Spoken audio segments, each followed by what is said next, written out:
L'histoire du prophète Youssouf. Joseph, paix sur lui. Le rêve du prophète Youssouf. Dans les vallées verdoyantes de Canaan, vivait un homme pieux et respecté, le prophète Yacoub. Jacob, paix sur lui. Il avait de nombreux enfants, mais parmi eux, il y en avait un qui se distinguait par sa beauté, son intelligence et sa pureté, Youssouf, Joseph. Ce dernier, fils de la femme que Yacoub avait aimée, Rachel, était particulièrement cher à son cœur. La relation entre Youssouf et son père était empreinte d'une affection profonde et manifeste. Youssouf se sentait aimé et protégé par son père, mais cela provoquait la jalousie de ses autres frères, qui se sentaient négligés et rejetés. Un jour, alors que Youssouf était encore jeune, il fit un rêve.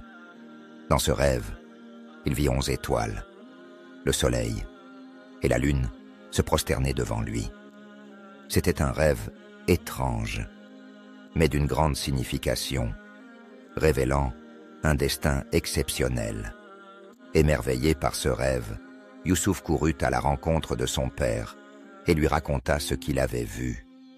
Yacoub, bien que profondément touché par cette vision, comprit immédiatement que ce rêve était un signe de Dieu et qu'il portait en lui une destinée divine.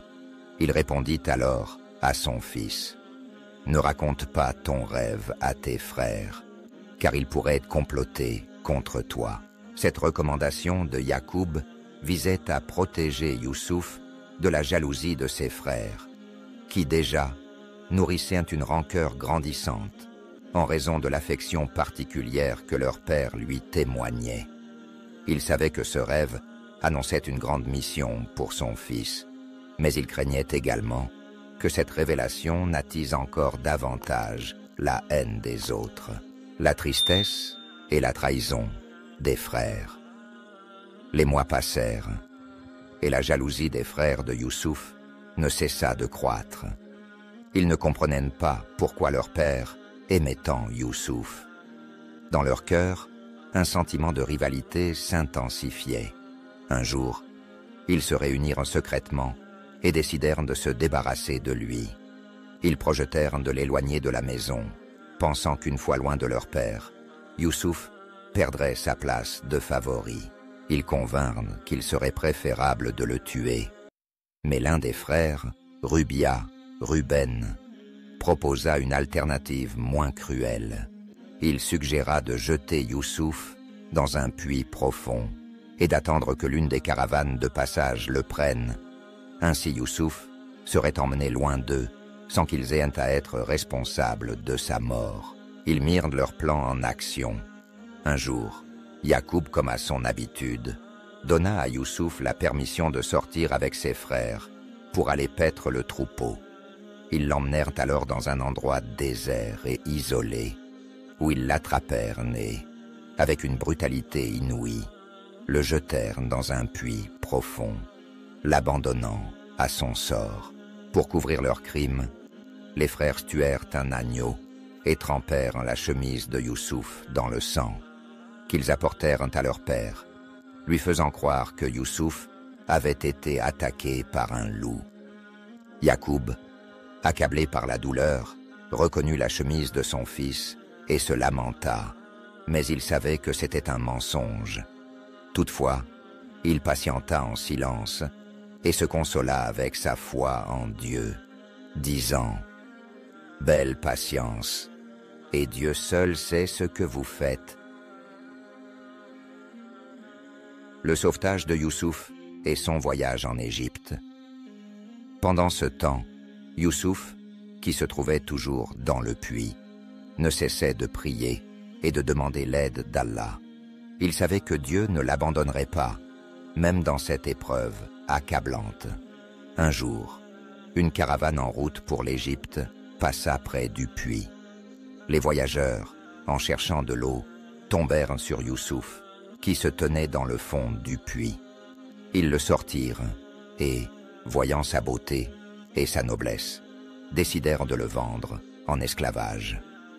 C'est ainsi qu'ils emmenèrent Youssouf en Égypte, où ils le vendirent à un riche marchand qui servait le ministre du roi d'Égypte.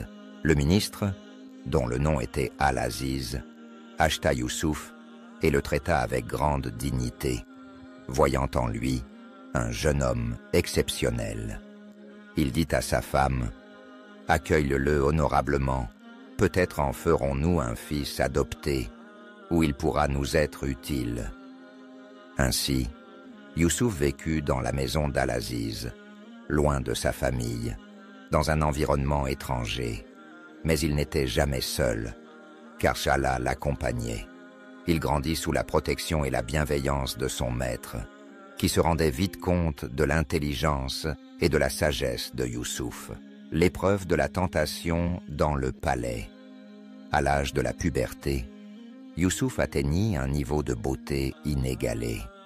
La femme d'Al-Aziz, dont le nom est parfois mentionné comme Zulaïka, fut immédiatement frappée par sa beauté.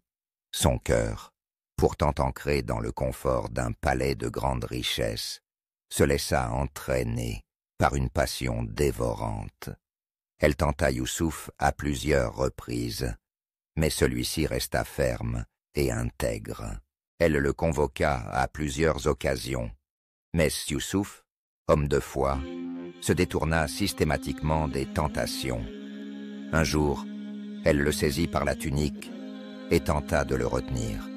Mais Youssouf, rempli de crainte pour Allah, s'échappa rapidement, déchirant sa chemise dans la fuite. Elle l'accusa alors, à tort de tentative de séduction, et, dans un élan de vengeance, fit croire à son mari qu'il avait tenté de la violer. Mais Allah, dans sa grande sagesse, révéla la vérité par un miracle. Un témoin, qui était l'un des domestiques de la maison, expliqua que la chemise de Youssouf était déchirée par derrière, ce qui prouvait qu'il avait fui, et non poursuivi la femme. Allah fit triompher la vérité, et Youssouf fut innocenté, bien qu'il ait été injustement emprisonné pour éviter le scandale. La prison, le sacrifice et la préparation au futur. Youssouf, bien qu'injustement emprisonné, ne perdit jamais sa foi en Allah. À travers sa période de captivité, il continua à répandre l'enseignement de l'unicité de Dieu. Là, il rencontra deux prisonniers qui avaient fait des rêves troublants. L'un rêva de presser du vin et l'autre de porter du pain sur sa tête que les oiseaux venaient manger. Youssouf, fidèle à son don divin, leur donna l'interprétation correcte de leurs rêves. Il leur expliqua que l'un d'eux serait exécuté, tandis que l'autre serait réintégré auprès du roi. Avant qu'ils ne partent, Youssouf leur demanda de mentionner son nom au roi, afin de faire reconnaître son innocence. Mais l'un d'eux oublia de le faire, et Youssouf resta en prison pendant encore plusieurs années. Le rêve du roi d'Égypte et l'élévation de Youssouf. Le roi d'Égypte fit un rêve étrange qu'aucun de ses conseillers ne put interpréter. 7 vaches grasses dévorées par 7 maigres et 7 épis de blé vert suivis de 7 secs. Quand le prisonnier libéré se souvint de Youssouf, il lui rapporta son histoire. Le roi appela Youssouf, et ce dernier, après avoir interprété le rêve, prédit 7 années de prospérité suivies de 7 années de famine. Il conseilla au roi de stocker les récoltes des années de prospérité pour traverser la période de pénurie. Impressionné par la sagesse de Youssouf, le roi l'éleva à un poste de grande responsabilité, et Youssouf devint ministre de l'Égypte, chargé de gérer les réserves de blé.